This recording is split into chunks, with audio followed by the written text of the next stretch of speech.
What is up, YouTube? Matt McKeever here, and we've got Josh and Ehren again from the Findlay Mortgage Team, and today we're going to be exploring and discussing everything going on with the Bank of Canada. So if you're interested in things like quantitative easing, what's going on with interest rates, or maybe how this is going to impact you, your real estate, and the future market, this is going to be the video for you.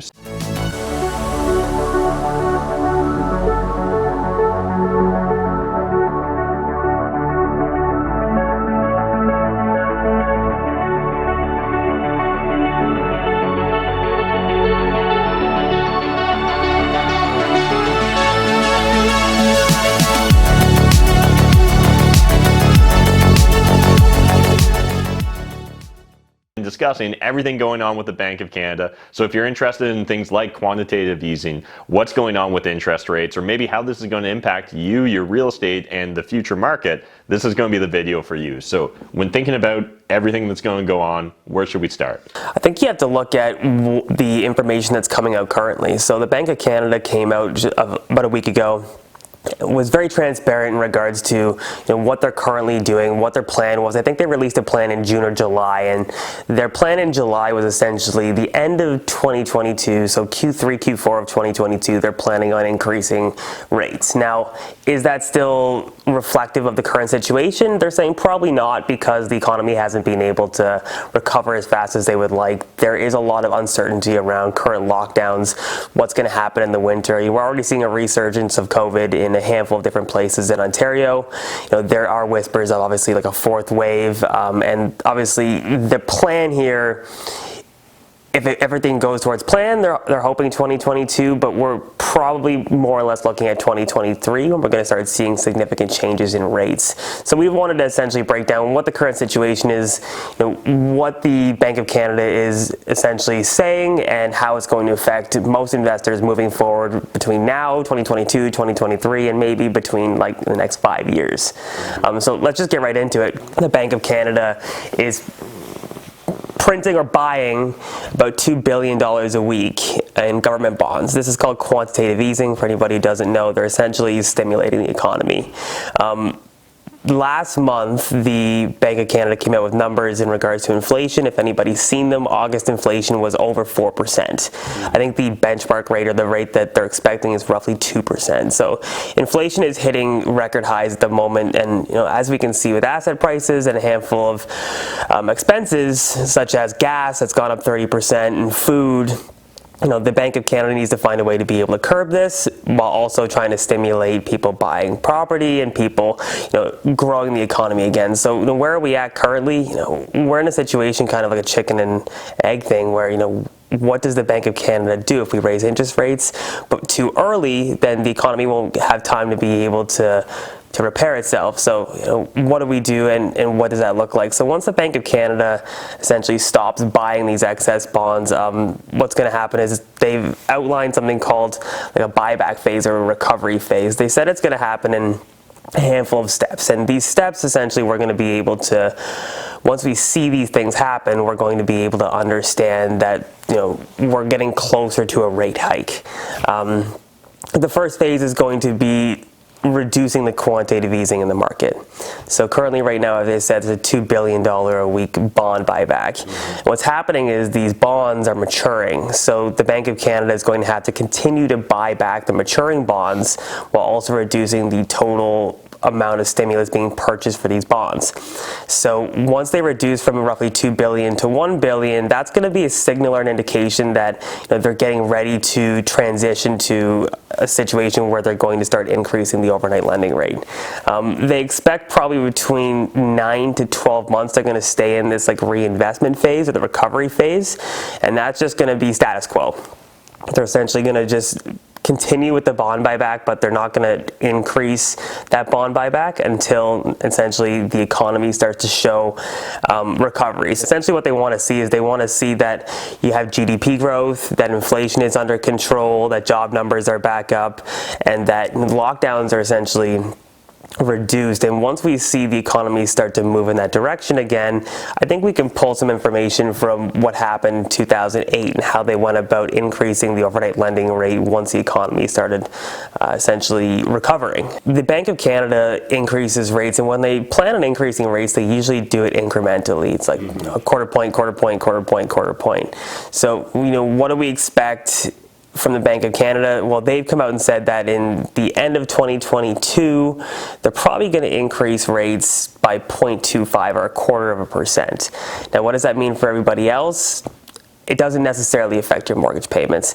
Now, usually what happens is they move in tandem. So prime rate will increase with the Bank of Canada overnight lending rate. So maybe at the end of next year, you're in a situation where you see a slight increase in prime, but nothing to overly affect your cash flow positions in your properties at the moment. I do think that once we start to see recovery in the market, we are going to see incremental increases. It's not going to be slowly. I think once they give the green light and they're ready to actually start moving in that direction, it's not going to be something that is slow. So it's going to be quarter point, quarter point, quarter point, quarter point, and I think you're going to see that probably halfway through 2023. The majority of people that we speak to are decently concerned about, do I take a variable rate? Do I take a fixed rate? What does that look like for me now or in the future? And primarily, Ehren and I will discuss variable. Variable has a handful of advantages, especially in a climate like this. You don't have to pay for the premium, so you have essentially a really rock bottom rate at the moment. You're looking at prime minus 1.1 on an insured mortgage, or prime minus 1 with an uninsured mortgage, which is really aggressive. You have the flexibility to be able to restructure your debt. Some of these products can be convertible, so you can lock into a fixed rate if that's something that you see what's going to happen in 2023, and if you feel uncomfortable about the interest rate hikes. And primarily, if you take a look at the history behind what has happened with taking variable over a long period of time, you save money. So we would say continue with the status quo of your variable rate mortgage because it gives you all the advantages of everything you would want with a low rate and the flexibility to be able to stay within a product that's going to work best for you. Looking forward into 2022, 2023, the U.S., we essentially take information from the U.S. Federal Reserve, and the Federal Reserve has also come out with outline that they plan on staying stagnant with their overnight lending rate as well. So they don't plan on increasing anything until at least 2023, and this kind of puts pressure on the Bank of Canada as well to stay in line or take a similar stance as to monetary policy when it comes to what's going to happen with this recovery. And I think it's very in tandem. If the United States starts to come back into recovery, I think our economies are very much connected to each other. When it comes to trying to figure out what does this mean for your rental portfolio, when interest rates increase and if your entire portfolio is in some sort of variable term, it's important to understand that, can your asset or portfolio cash flow? Mm-hmm. And if it can, then, most of us, or when Ehren and I are crunching numbers, we'll have you assess, how much variability in payment can your portfolio cash flow. It doesn't make sense for you to have an entire portfolio of variable terms.